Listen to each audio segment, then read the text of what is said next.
15 अगस्त के शुभ अवसर पर और इस ऐसे पर्व पर जिसको एक आज़ादी के रूप में याद किया जाता है, ज़हीर फारूकी चेयरमैन साहब हमारे साथ हैं चर्चा में। आज 15 अगस्त हैं और 15 अगस्त पर हम चर्चा करने वाले हैं कि देश में कुर्बानी देने वालों को कुछ चंद लोग बांटने का काम कर रहे हैं। जिस तरह हमने सुखदर्शन बेदी जी का इंटरव्यू किया तो उन्होंने बताया कि इस देश के लिए हर कौम, हर समाज ने कुर्बानी आगे बढ़ चढ़कर दी। लेकिन आज रोशनी डालेंगे हमारे साथ ज़हीर फारूकी साहब, चेयरमैन पुरकाजी। स्वागत है आपका शाह अलर्ट में। जी शुक्रिया बहुत बहुत शाह अलर्ट परिवार का। और मैं आपको 15 अगस्त के 78वें स्वतंत्रता दिवस की आपको और आपके पूरे चैनल को, आपके श्रोताओं को हार्दिक बधाई और शुभकामनाएं देता हूँ। हम 15 अगस्त मनाते हैं। हमारी जो जनरेशन है अभी, जो इस लायक नहीं है, जो बहुत छोटे हैं, तो आखिर उनको कौन बताएगा कि हमारे पूर्वजनों ने इस देश के लिए किन किन कुर्बानियों को देकर ये जो आज़ादी का दिन हम मनाते हैं, कभी गणतंत्र दिवस के रूप में, कभी स्वतंत्रता दिवस के रूप में, तो ये इतनी आसानी से मिल गई या कितनी मुश्किलों के साथ में आज इस आज़ाद भारत में हम लोग बैठे हैं। देखिए, 15 अगस्त तो हम इसलिए मनाते हैं कि इस दिन हमारा देश आज़ाद हुआ, और 26 जनवरी इसलिए मनाते हैं क्योंकि उस दिन हमारा भारत का संविधान लागू हुआ। 26 जनवरी 1950 को संविधान लागू हुआ। आज़ाद हिंदुस्तान होने में हज़ारों देशभक्तों ने अपनी जानों की कुर्बानियाँ दी हैं। अब देखिए, हिंदुस्तान का कितना बड़ा दुर्भाग्य है कि जिन शहीदों की शहादतों की वजह से आज आप और हम आज़ाद हिंदुस्तान के अंदर अपनी खुली हवा में सांस ले रहे हों, उन शहीदों को आज तक हिंदुस्तान के अंदर शहीद का दर्जा नहीं दिया गया। उन शहादत स्थलों पर आज तक भी सरकार का कोई भी नुमाइंदा नहीं आया। जैसे 1857 की क्रांति में सैकड़ों लोगों को पुरकाजी के सूलीवाला बाग पर शहीद किया गया। 1919 में जलियांवाला बाग का इतिहास सब जानते हैं। कितना अच्छा होता कि आज़ाद हिंदुस्तान में हमारे हिंदुस्तान के राष्ट्रपति और प्रधानमंत्री जलियांवाला बाग पर, सूलीवाला बाग पर ध्वजारोहण करते। उन्होंने जिस जगह सैकड़ों शहीदों ने अपनी कुर्बानियाँ दी हों, उस जगह ध्वजारोहण ना करके एक ऐसी जगह को ध्वजारोहण करने के लिए चुना जो गुलामी का प्रतीक था। लाल किला मुग़लों ने बनाया, मुग़लों ने हिंदुस्तान पर राज किया, हिंदुस्तान को गुलाम बना के रखा। वो मेरी निगाह में गुलामी का प्रतीक है। लाल किले पे ध्वजारोहण फैलाने से बढ़िया था कि आप लोग आते और पुरकाजी के सूलीवाला बाग पे ध्वजारोहण करते, जलियांवाला बाग पे करते। और हिंदुस्तान में ऐसी बहुत सी जगहें हैं जहाँ लोगों ने शहादत दी थी हिंदुस्तान को आज़ाद कराने के लिए। वहाँ पे जाके हमारे कौम के, हमारे देश के सदर को, नायब सदर को, इन लोगों को वहाँ पे ध्वजारोहण करना चाहिए था। उसके अलावा ये भी हमारे देश का दुर्भाग्य है कि हम लोगों को आज तक स्कूलों के अंदर ये पढ़ाया जाता है कि शहीद आज़म भगत सिंह अमर रहें, सुखदेव अमर रहें, अशफाकुल्ला खां अमर रहें, राजगुरु अमर रहें, और बहुत से ऐसे क्रांतिकारी हैं जिनकी शहादत से हिंदुस्तान आज़ाद हुआ है, उनके बारे में अमर रहें का नारा लगवाया जाता है, पढ़ाया जाता है कि हिंदुस्तान को आज़ाद कराया। जब स्कूल में प्रभात फेरी बच्चों की निकलती है, लगातार नारे मारते हुए जाएंगे, शहीद आज़म भगत सिंह अमर रहें। आप हिंदुस्तान में ऐसा शायद ही कोई शहर होगा जहाँ पर कोई चौराहा या तिराहा या सड़क भगत सिंह जी के नाम पे ना हो। लेकिन अब आप ये देखिए कि इस हिंदुस्तान के लोगों की कितनी बदकिस्मती है कि जो हमें पढ़ाई के अंदर पाठ्यक्रम पढ़ाया जा रहा हो, उसके बिल्कुल उल्टी तस्वीर है हिंदुस्तान की। आज तक हिंदुस्तान में कोई शहीदों की ऐसी लिस्ट नहीं है जिस पे आप, सरकार आपको ये दे दे कि ये लोग शहीद हुए हैं। आज़ाद हिंदुस्तान में जिस भगत सिंह के नाम पर तिराहे, चौराहे, सड़कें हैं, हिंदुस्तान की किसी भी सरकार ने आज तक उसे भी शहीद का दर्जा नहीं दिया। मैं भगत सिंह जी के परिवार में उनके सगे भतीजे किरणजीत सिंह जी से मिला हूँ और परिवार के सदस्यों से मिला हूँ। मैं सुखदेव जी के परिवार से भी मुंबई में मिला था, और मैं अशफाकुल्ला खां साहब के परिवार से शाहजहाँपुर में मिला हूँ। तो मुझे बड़ा अफसोस हुआ, उन लोगों के दिल के अंदर एक टीस है कि आज़ाद हिंदुस्तान में किसी भी सरकार ने शहीदों को शहादत का दर्जा या उनके परिवार को वो सम्मान नहीं दिया जिसके वो हकदार थे। और उससे भी एक हाथ आगे चल के ये देखिए आप कि जिस जगह सैकड़ों सैकड़ों लोगों को शहीद किया गया था, वहाँ मरे हुए कुत्ते, वहाँ सारा गंदगी कूड़ा करकट पड़ा रहता था। तो ये देश हित में, राष्ट्र हित में, देशभक्ति के हित में ये चीज़ें नहीं हैं। सरकारों को और हमारे सरकारी सिस्टम को इन बातों का ध्यान रखना चाहिए। होगा क्या कि आप और हम सिनेमा में जाएंगे, फिल्म शुरू होने से पहले वहाँ नेशनल एंथम होगा, वहाँ खड़े होके नेशनल एंथम पे खड़ा होना हमारे लिए ठीक है, खड़े होंगे, हमारे देश का कानून है, नियम है, और इंडियन फ्लैग एक्ट का हम सम्मान करते हैं। लेकिन सिर्फ सिनेमा में खड़े होने से कुछ नहीं होगा। अब आपको धरातल पे काम करना पड़ेगा। आपको अपनी आने वाली नस्लों के उन सवालों से बचना पड़ेगा जो कहेंगे कि आप हमें किताबों में तो पढ़ा रहे थे कि शहीद आज़म भगत सिंह अमर रहे, और सच्चाई में तो हिंदुस्तान की किसी सरकार ने आज तक उन्हें शहीद का दर्जा ही नहीं दिया। तो इस पे हमें करना पड़ेगा।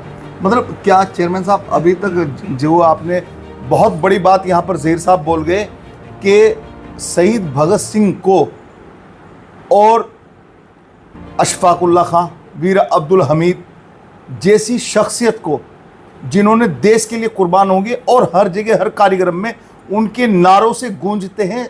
सभी जितने भी प्रोग्राम्स मनाए जाते हैं, 15 अगस्त का हो या गणतंत्र दिवस का हो, जब भी इस तरह के कोई प्रोग्राम मनाए जाते हैं तो शहीदों को याद किया जाता है। लेकिन यहाँ पर ज़हीर साहब बड़ा खुलासा आज और शालट के कैमरे के सामने कर रहे हैं कि अभी तक शहीदी का दर्जा नहीं दिया गया। क्या है इसकी पूरी जानकारी, थोड़ा बताइए आप।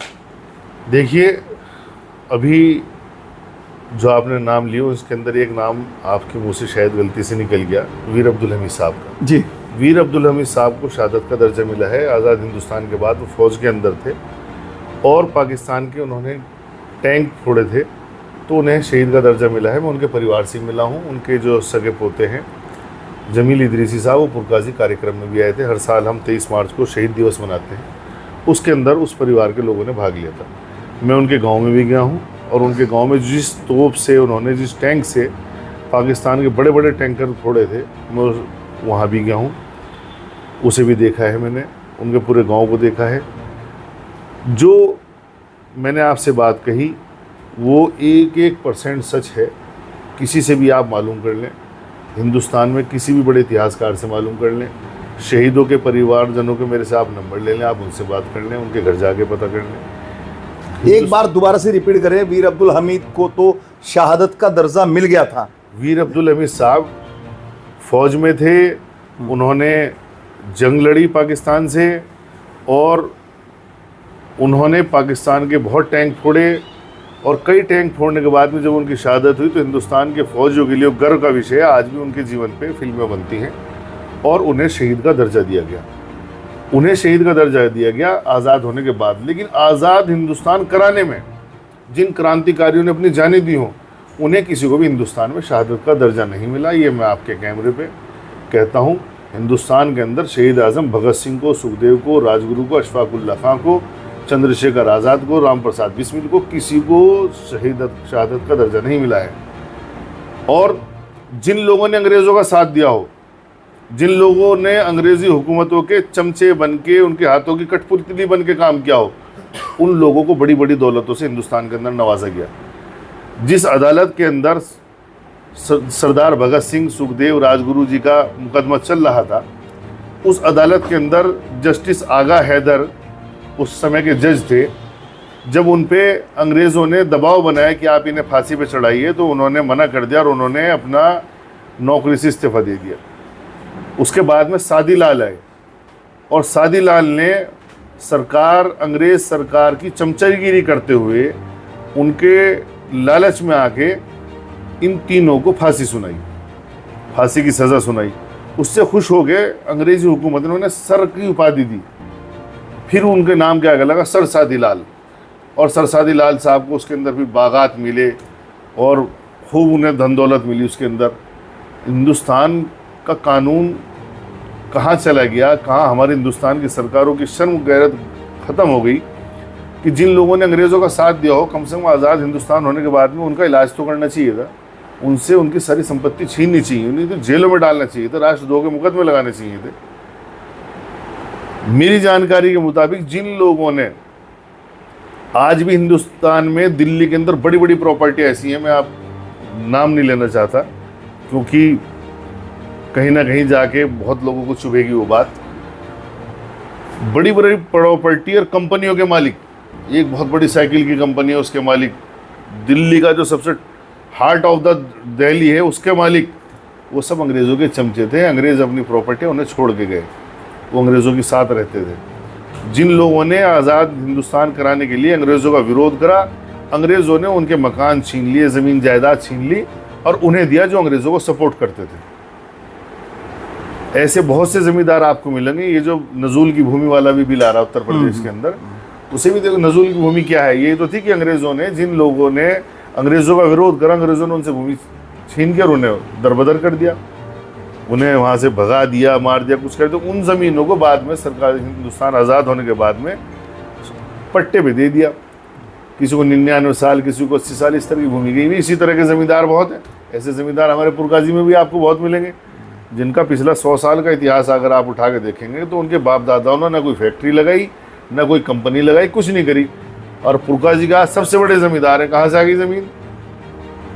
कोई तो कहीं को आने का कोई स्रोत होगा भाई। कंपनी में फ़ायदा हुआ था, आप कहीं नौकरी करते थे, जॉब करते थे, किसी नस्ल में किसी ने नौकरी नहीं करी, कहीं किसी ने कहीं कोई कंपनी नहीं करी, किसी कंपनी में प्रॉफिट नहीं हुआ, और उसके बाद में सबसे बड़े ज़मींदार हैं। तो ये तो हमारे देश का विडंबना है। जब तक हिंदुस्तान के अंदर हिंदुस्तान के गद्दारों के खिलाफ सरकारें कठोर कार्रवाई नहीं करेंगी और हिंदुस्तान को आज़ाद कराने के लिए जिन लोगों ने अपनी शहादतें दी हों, उनके परिजनों को जब तक इनाम नहीं देगी, शहादत का दर्जा नहीं देगी, तब तक बस ये सब हवाई बातें हैं। देशभक्ति, आज़ाद हिंदुस्तान, 26 जनवरी, 15 अगस्त, इन सब का असली महत्व जब ही है जब आप देश के शहीदों को और शहादत स्थलों को महत्व देंगे। बड़ी बात यहाँ पर ज़ेर साहब कह रहे हैं। लेकिन ज़ेर साहब, जिस तरह के यहाँ पर पुरकाजी का भी एक इतिहास आपने, जब से आप विराजमान हैं इस सीट पर, तो जिस तरह सूली वाले बाग एक मतलब ज़्यादातर आपके वक्त से जाना गया कि पुरकाजी में जो सूली वाला बाग है उसकी हिस्ट्री क्या रही, ज़रा सा दर्शकों तक ये भी जानना चाहिए। देखिए, मैं चेयरमैन बना था 12 दिसंबर 2017 को पहली बार, लेकिन 2015 से मेरे जीवन का सबसे अहम मुद्दा है पुरकाजी का सूली वाला बाग। जब पुरकाजी के बुज़ुर्गों ने मुझे इसके पूरी तरह से जानकारी दी कि इस जगह पर अंग्रेज़ देशभक्तों को शहीद किया करते थे, तो मैंने उसके लिए संसाधन, जो किताबें थीं, उन्हें पढ़ना शुरू करा। 1-2 किताब मुझे मिली, उनके अंदर पुरकाजी के सूली वाला बाग के बारे में हिस्ट्री थी। तो सूली वाला बाग का इतिहास ये है कि 1857 की क्रांति की जब ज्वाला पूरे हिंदुस्तान के अंदर धधक रही थी, तो आपके जनपद मुजफ्फरनगर में जिला परिषद मार्केट के सामने जेल दरोगा बटरफील्ड और lieutenant general John Lee Smith की हमारे मुजफ्फरनगर साइड के क्रांतिकारियों ने गोली मारकर हत्या कर दी और अंग्रेज़ों को पकड़ पकड़ के किसी को फांसी पर लटका दिया, किसी को नैन में फेंक दिया। इस तरह के काम किए। पूरे शहर पे क्रांतिकारियों का कब्ज़ा होने जा रहा था। उस टाइम पे जनपद मुजफ्फरनगर जो है मेरठ ज़िले में आता था, मुजफ्फरनगर अपना ज़िला नहीं था। तो उस टाइम पे ये जो शहर कोतवाली है आपकी, ये शहर कोतवाली और तहसीलें दोनों एक ही जगह थी। तो अंग्रेज़ी जो सरकार के नुमाइंदे थे, उन्होंने अपना तहसील के अंदर घुस के अपनी जान बचाई, और जो उस टाइम पे इमादुल्ला खान नाम के शायद कोतवाल थे, उन्होंने उसका गेट बंद करके उन सबकी जान बचाई। क्रांतिकारियों ने कोतवाली को घेर रखा था। उन्होंने खूब शोर मचा के कहा, गालियाँ भी दी, तरह तरह का ललकारा, खून को जोश दिलाया कि अरे हम लोगों को इन्होंने गुलाम कर रखा, तुम इनकी जान बचा रहे। कुल मिला के उस क्रांति की ज्वाला पे कब्ज़ा पाने के लिए अंग्रेज़ों ने रुड़की से अपनी सेना की टुकड़ी बुलाई। सेना की टुकड़ी मुजफ्फरनगर सीधी न जाकर पुरकाजी, देवबंद, गंगोह, थाना भवन, शामली, इस तरह से होती हुई गई। और जो जो क्रांतिकारी शहादत के लिए लड़ रहे थे, देश को आज़ाद कराने के लिए लड़ रहे थे, उन्हें पकड़ा और उन्हें ला लाकर यहाँ पुरकाजी के सूली वाला बाग पर शहीद किया। पुरकाजी के सूली वाला बाग पर शोभाराम त्यागी जी नाम के क्रांतिकारी को ज़मीन में गाड़ कर कुत्तों से फड़वाया गया। सूली पत्थर की लगा रखी थी, इस तरह से ऊपर एक पट सूली लगी हुई थी, उसके अंदर दो लोगों को एक साथ सूली पे चढ़ाने की उन्होंने तैयारी कर रखी थी। सैकड़ों लोगों को सामूहिक फांसियों के रूप में पुरकाजी के सूलीवाला बाग पर फांसी दी गई। अंग्रेज़ों पे हमला करके पुरकाजी के सूलीवाला बाग के आसपास जो उनसे हथियार छीने गए थे, उसमें कुछ तोप थी, गोलियां थी, गोले थे, वो सब पुरकाजी खादर क्षेत्र का हरिनगर गांव पड़ता है, उसके आसपास के इलाके में दबा दिए गए थे। वो सारा इलाका अब से कुछ समय पहले तक दलदली क्षेत्र था।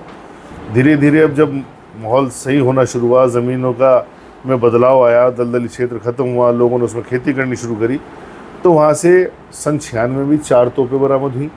एक डीएम साहब के यहाँ रखी है, कप्तान साहब के यहाँ रखी है, और एक तोप रुड़की चली गई थी। उससे पहले जो तोप निकली थी उन्हें मिलिट्री वाले लेके चले गए थे, मेरठ वाले। तो इसी बीच में इसी गांव पे से कुछ तोप के गोले निकले, पीतल के थे, तो गांव के मजदूर टाइप के लोग थे, उन्हें जब मिल गए उन्होंने उसे घर ले जाके पिघलाना चाहा, वो ब्लास्ट कर गए। उस ब्लास्ट से 2 लोग ऑन स्पॉट मर गए, छतें उड़ गई, पशु भी मर गए उनके, हरिनगर गाँव के थे। तो ये तोप के गोले कहाँ से आ रहे हैं, ये तोप कहाँ से निकल रही हैं, गोलियाँ कहाँ से निकल रही हैं, इस पे हमें गंभीरता से हमारे जो इतिहासकार हैं उन्हें भी ध्यान देना चाहिए। ये सब वही हैं जो 1857 की क्रांति में अंग्रेज़ों से छीने गए थे। एक तोप तो आपके दौर में भी निकली है, उस पर काफ़ी इशू हो रहा था, फिर आप चाह रहे थे उसको सूलीवाला बाग पे शायद रखना। 2015 से हमने सूलीवाला बाग का मुद्दा उठाया था। उस टाइम पे वहाँ बहुत गंदगी पड़ा करती थी, मरे हुए कुत्ते रहते थे, पूरे पुरकाजी की गंदगी वहीं पे जाकर डलती थी। हमारे आंदोलन से ये हुआ कि तत्काल एसडीएम सदर उस टाइम को जो थे, उन्होंने वहाँ पे बोर्ड लगवाया। हम लोगों ने इतना हंगामा किया कि वहाँ कूड़ा डलना बंद हुआ। 2017 में मैं चेयरमैन बना, मैंने उस जगह को की कायाकल्प शुरू करी, और आज वो एक शहीद स्मारक बन चुका है, वो एक मिनी पार्क के रूप में डेवलप हो चुका है। रही तोप की बात, तो 2020 में 20 जनवरी 2020 की में हमने उस हरिनगर गांव के खेत के अंदर जो तोप दबी हुई थी, उस तोप को निकाला था। उस तोप को निकाल कर हम पुरकाजी के सूलीवाला बाग पर लाए थे। प्रशासन का कहना ये था कि ये तोप जो है संग्रहालय जाएगी, वहाँ पे लैब में चेक होने के लिए जाएगी। तो तोप आगरा लैब में चेक होने के लिए गई है। हमसे प्रशासनिक अधिकारी ने उस समय यही कहा था कि अगर ये तोप मुग़ल कालीन हुई तो ये लैब उसमें संग्रहालय में जाएगी, और ब्रिटिश कालीन हुई तो ये आपको दे दी जाएगी। तो हमारी जानकारी के मुताबिक तो जिस टाइम तक उसकी स्क्रीनिंग हो रही थी तो वो ब्रिटिश कालीन मानी जा रही थी, लेकिन उसके बाद में अभी कोई इस तरह का मामला सामने नहीं आया। आपको नहीं मिली? फिर वो भी मिली नहीं, लेकिन हम आपके चैनल के माध्यम से सरकार से भी मांग करते हैं, प्रशासन से भी मांग करते हैं, और अपने संकल्प पे पूरी तरह से प्रतिबद्ध हैं कि हम एक न एक दिन उस तोप को यहाँ पुरकाजी के सूलीवाला बाग पर शहीदों के सम्मान में ज़रूर रखेंगे। 15 अगस्त का सही मतलब और किस तरह देश में आज़ादी का ये स्वरूप, जिसको आज आज़ाद भारत में हम सब लोग इकट्ठा होकर कई तरीके के रूपों में मनाते, कहीं स्कूलों में, कहीं बड़ी सभाओं में, कहीं सूलीवाला बाग पुरकाजी पर, जहां सैकड़ों लोगों ने अपनी जानें गंवाई, कुर्बान हो गए। और इस इतिहास पर जहां लोग बचते हैं, वहीं आज 15 अगस्त पर हमें भी कहीं ना कहीं ये लग रहा था कि एक लिखी पढ़ी स्क्रिप्ट चल रही है। 15 अगस्त पर एक लिखी पढ़ी स्क्रिप्ट चल रही है, लेकिन जिस तरीके से इस आज़ाद भारत में कुर्बानियाँ गई, और जिस तरह कुर्बानी देने वाले लोगों को आज तक शहीदी दर्जा नहीं मिला, ये बड़ी अफसोसनाक, दिल दहलाने वाली खबर है। कहीं ना कहीं दर्शक और शासन और प्रशासन और सीएम और पीएम तक ये खबर हमारी पहुंचती है। आप ज़रूर अपना कमेंट में इस वीडियो पर अपनी राय ज़रूर देंगे कि आखिर जिन लोगों ने इस देश के लिए कुर्बानी दी है, उन परिवार के हालात क्या हैं, उनकी तो आप दूर बात छोड़ दीजिएगा, लेकिन उनको भी शहीदी दर्जा नहीं मिल पाया। ये बड़ी ही आज बहुत ही दिल दहलाने वाली जो खबर है, ज़हीर फारूकी के माध्यम से शाह अलर्ट पर रिकॉर्ड की जा रही है। एक और सवाल लेते हैं अभी ज़हीर फारूकी साहब। जिस तरह ज़हीर फारूकी साहब आपने आज 15 अगस्त पर रोशनी डाली है, एक क्या संदेश देना चाहते हैं? देखिए, पुरकाजी के सूलीवाला बाग तक 2015 से लेके अब 15 अगस्त 2024 तक हर साल हर 26 जनवरी और 15 अगस्त पर हज़ारों लोगों का जनसैलाब सूलीवाला बाग तक जाता है, वहाँ ध्वजारोहण करता है, शहीदों को श्रद्धांजलि देता है। मेरा आपके चैनल के माध्यम से अपने हिंदुस्तान के नागरिकों से एक यही अपील है कि हम सब लोगों को अपने राष्ट्रीय पर्वों पर राष्ट्र के ध्वजारोहण कार्यक्रम में ज़रूर भाग लेना चाहिए। भारत सरकार से मांग करूंगा कि आप पार्लियामेंट के अंदर कानून लाइए कि देश का हर स्वस्थ नागरिक राष्ट्रीय पर्व पर ध्वजारोहण कार्यक्रम में ज़रूर भाग ले। अगर कोई स्वस्थ है और वो आपके राष्ट्रीय ध्वज कार्यक्रम में भाग नहीं ले रहा, आप उस पर जुर्माना लगाइए।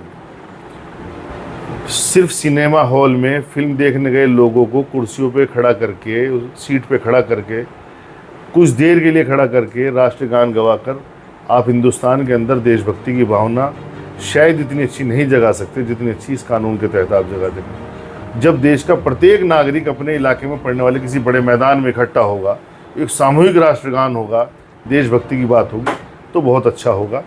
और मैं यही चाहूँगा सभी देशवासियों से कि आप सभी लोग अपने देश के प्रति वफादार रहें, अपने माँ बाप का सम्मान करें और समाज में ऐसे काम करें इससे समाज जुड़ के चलता हो। समाज को तोड़ने वाले लोगों से दूर रहें और समाज को जोड़ने वाले लोगों के साथ जुड़े। समाज को हिंदू और मुस्लिम इसमें ना बांट कर देखें। समाज को आप सिर्फ अच्छा और बुरे में बांट कर देखें। जो अच्छा है वो अच्छा है, चाहे वो हिंदू हो या मुसलमान हो। जो बुरा है वो बुरा है, चाहे वो हिंदू हो या मुसलमान हो। तो जब भी हमारा देश आगे बढ़ सकता है। और हमें अपने ये हिंदू मुस्लिम ये जो धर्म है ये हमारा व्यक्तिगत विषय है, लेकिन सामाजिक जो विषय हमारा ये है कि हिंदुस्तान जिंदाबाद था, है और रहेगा। इसी भावना के साथ हमें समाज को जोड़ कर चलना चाहिए। बहुत बढ़िया बात कही ज़हीर साहब ने। जिस तरीके कह रहे हैं बिल्कुल बात सही है कि सबसे पहले हम एक भारतीय हैं और भारत की जो अपनी एक रूपरेखा है, जिस तरीके से भारत एक ऐसा देश है जिसमें सर्वदलीय लोग रहते हैं।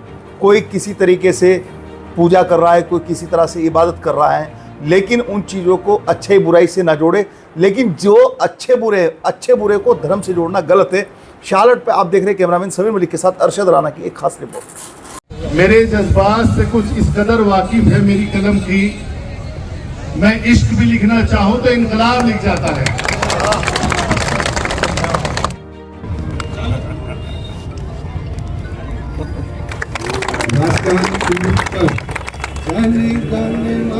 अधिनायक जया है।